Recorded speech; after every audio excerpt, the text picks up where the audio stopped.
Hello everyone and welcome to Barca News. It's December 12th, 2022 and Xavi's reportedly insisting that Barcelona sign Real Sociedad's midfielder Martin Zubimendi.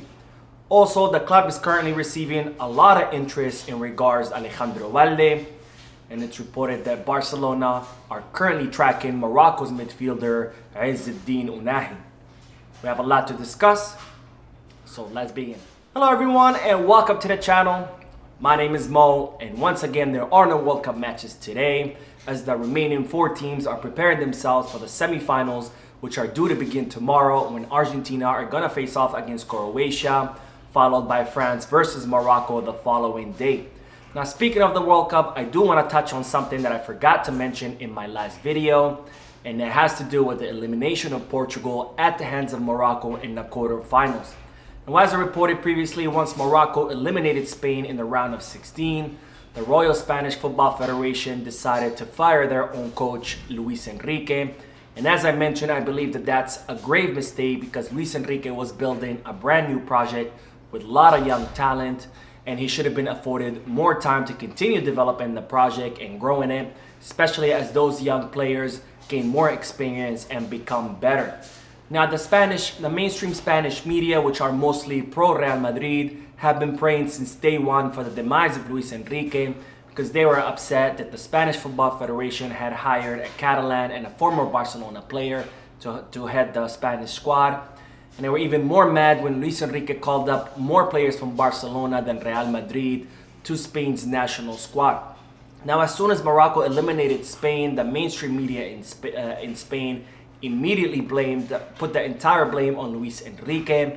They started talking about how Luis Enrique shouldn't have used the tiki-taka because the tiki-taka is dead, and instead they should have played long passes and more crosses into the box. And had Luis Enrique done all of that, then Spain would have definitely defeated Morocco and advanced to the quarterfinals. Well, that is exactly what Portugal did against Morocco. They didn't play high possession, they didn't play tiki-taka, they didn't play short first touch passes. Instead, they played long passes and sent a lot of crosses into the box. And yet, Portugal is still lost against Morocco because at the end of the day, it wasn't about tiki-taka, it wasn't about the strategy that Luis Enrique did. It was all about Morocco having a solid squad with a very strong defense that knows how to defend with a low block, and it has very disciplined lines, and they are very disciplined and know how to keep their lines compact. But yet, you're not going to hear about any of this in the mainstream media in Spain because at the end of the day, it was never about what strategy to use against Morocco. It was about crucifying Luis Enrique for being a former Barcelona coach.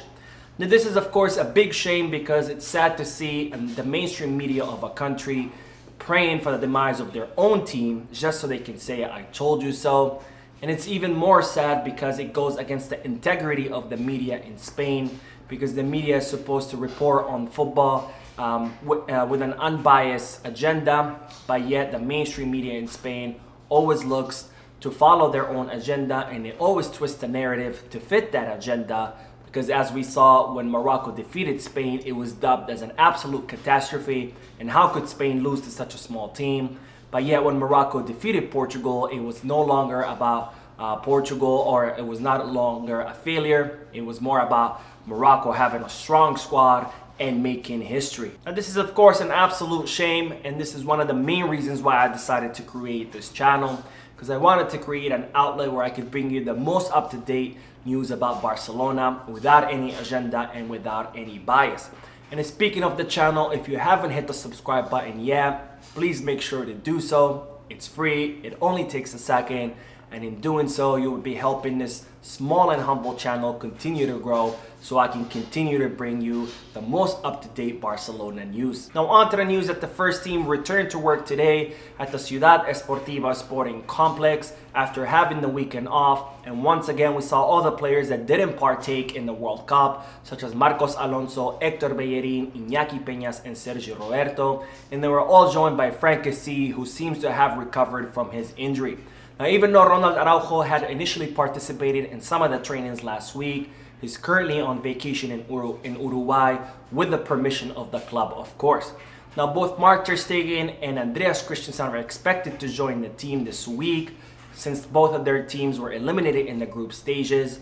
and we should expect more and more players to join the training, because as I reported previously, each player will have 1 week off from the day that their team were eliminated out of the 2022 Qatar World Cup. Now on to the news that Sergio Busquets is considering extending his contract at Barcelona for 1 more season.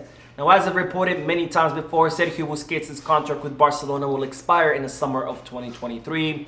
And it's reported that the next destination for Busquets is the MLS, more specifically Inter Milan. And it's being reported that Sergio Busquets has most of his move figured out, where he has already negotiated a contract with Inter Milan, and he's even looked for housing and schools for his children.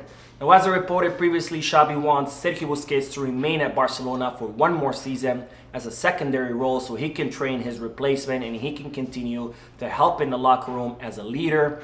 And it's now being reported that Sergio Busquets is considering this as one of his options. Now, Sergio Busquets will not make a decision until February, as he has announced. And it's reported that his move to the MLS could be linked to what Lionel Messi decides to do, because it's reported that both Busquets and Messi are due to link up and Inter Milan. And it seems that Lionel Messi is starting to think of delaying his move to the MLS. And if he does, then Sergio Busquets could end up staying in Barcelona, because he wants to arrive in the MLS at the same time as Lionel Messi. Now, regardless of what Sergio Busquets decides, the club are still in the market to try to find a replacement for him. And it's reported that Xavi is insisting that Barcelona sign Real Sociedad's midfielder Martin Zubimendi. Now, Zubimendi is Xavi's #1 option to replace Busquets. However, the club are not willing to pay the €60 million release clause that he has. And as such, the Barcelona informed Xavi that he needs to choose either a low-cost option or a free agent to replace Sergio Busquets. Now, in regards to a low-cost option, Barcelona consider Ruben Neves as a low-cost option, and Neves is the sporting committee's favorite option to replace Sergio Busquets. And his agent, Jorge Mendes, has everything in place to make the move from Wolverhampton to Barcelona, and this move is pending Xavi's green light. Now, it's reported that Xavi is not convinced with Ruben Neves, and he doesn't believe that he would be a good profile for the team. And as such, he had chosen İlkay Gündoğan to be the free option to replace Busquets, given that Gundogan's contract with Manchester City will expire in the summer of 2023. Well, it's now being reported that Gundogan is looking to renew his contract with the Premier League club, and as such, Barcelona had turned their attention to N'Golo Kante, as I reported in my last video.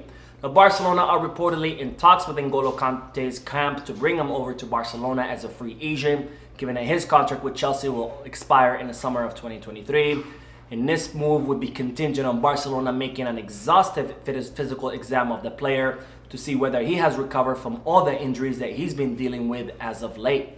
Well, it's now being reported that PSG has entered the race for N'Golo Kante, and they are willing to offer him a very lucrative contract, including a €15 million salary, which Barcelona would not be willing to pay, because not only does it exceed the strict payment scale that Joan Laporta has implemented, where no player could earn more than €10 million, but it would also be a very high salary that the club would simply cannot afford. Now, as a result, it's reported that Xavi is insisting that Barcelona sign Zubimendi from Real Sociedad, and he has been joined by Xavi Cruyff, who's also trying to convince the club to make that bet. Now, Barcelona do not want to spend €60 million on Zubimendi, and they're skeptical of the player's young age, and they would rather spend that money on more established player and on someone who has already made a name of himself. Now, Xavi Cruyff has a very good relationship with Zubimendi's agent, given that it was his agent as well when he used to play football. And it's also reported that Xavi Cruyff has a good relationship with Real Sociedad, and he's confident that he can negotiate that release clause down. Now, on to the news that Barcelona are reportedly initiating contact with Ousmane Dembele's agent Moussa Sissoko in order to begin his contract renewal negotiations. Now, Ousmane Dembele signed a contract with Barcelona for 2 years until the summer of 2024, and there's a €100 million release clause in his contract that will go down to €50 million in the summer. It's also reported that that release clause will be split 50-50 between the club and the player. So if another team decides to pay the release clause and take Ousmane Dembele next summer, then Barcelona would only get €25 million out of that release clause, and Ousmane Dembele would get the other €25 million. Now, given that Ousmane Dembele has been having a great performance during the World Cup and his value has increased due to this World Cup, Barcelona are now looking to extend his contract and increase his release clause, not only to protect a player that's very important to Xavi, but also if Ousmane Dembélé does end up deciding leaving Barcelona, then the club want to make sure that they can cash in on that sale. Now, Barcelona have initiated contact with Moussa Sissoko to begin negotiating that contract extension, but first the club want to finish other priorities, and one of those priorities is the contract extension of Alejandro Balde. Now, Balde's contract will expire in the summer of 2024, and he currently has an under-19 youth contract, and Barcelona want to extend that contract until 2027, and they want to give Alejandro Balde a first-team contract where he's going to earn close to what Gavi's currently earning, and he's also going to be given a 500 million euro release clause. Now, it's reported that there are several clubs in the Premier League who are pushing to sign Alejandro Balde and have contacted Barcelona to declare their interest. And as such, the club have began to pressure Alejandro Balde's agent, Jorge Mendes, so the player can sign his contract extension. Now, Barcelona have other priorities as well, such as registering the contract renewal of Gavi and giving him the number 6 jersey in the winter transfer market. And they also need to register Ronald Araujo's new contract with La Liga as well. Now, once all these three priorities are finalized, then Barcelona will look to extend the contract of Ousmane Dembélé. Now, on to the news that Diogo Dalot seems to be wanting to extend his contract with Manchester United. Now, as I've reported many times before, Barcelona want to reinforce the right-back position, and given the financial situation of the club, they were looking at free agents to do that. And Diogo Dalot was one of those players that Barcelona had considered because his contract will expire with the Premier League club in the summer of 2023. Well, it now seems that Manchester United are working on extending the contract of Diogo Dalot. So if they end up succeeding in doing that, then Barcelona will be unable to sign the Portuguese right back. Now, on to the news that Barcelona are currently tracking the Moroccan midfielder Izzeddine Onahi. Now, Onahi is a 22-year-old midfielder who's currently at the Ligue 1 club Angers. And given his great performance in the World Cup, many clubs are now tracking the Moroccan midfielder. And Angers' president has already stated that the club are ready to lose him because they know of all the interests of European clubs. Barcelona are reportedly tracking the Moroccan midfielder and they're very interested in signing him. However, it's all going to depend on how much money Angers is going to request for the player, because if it's too much, then Barcelona will be unable to sign him, given the difficult financial situation that the club are currently going through. Now, we will end today's video with two brief updates. The first one is that the Barcelona Femení bounced back from their defeat against Bayern Munich in the Women's Champions League, and they won 4-0 against Alama. And now the Barcelona Femení are still sitting at the top of the women's La Liga table, and they have won 12 out of 12 matches, and they have 36 out of 36 points, and they're currently 8 points ahead of second place team Real Madrid. Now, the second update is the Barca Athletic lost 1-0 against Nastic, and Barca Athletic are now sitting in the 13th place in their group with 6 victories, 4 draws, and 6 losses. So that is it for today. I hope you enjoyed the video. If you did, please give me a like. Also, I would like to invite all of you to please leave a comment down below, giving me all your thoughts and opinions about all the news that I share with you. And finally, I would like to invite all of you to please subscribe to the channel so you can stay current on all the latest news in regards to our beloved club, FC Barcelona. Thank you for watching. I will see you in the next video. And as always, Peace, Barça.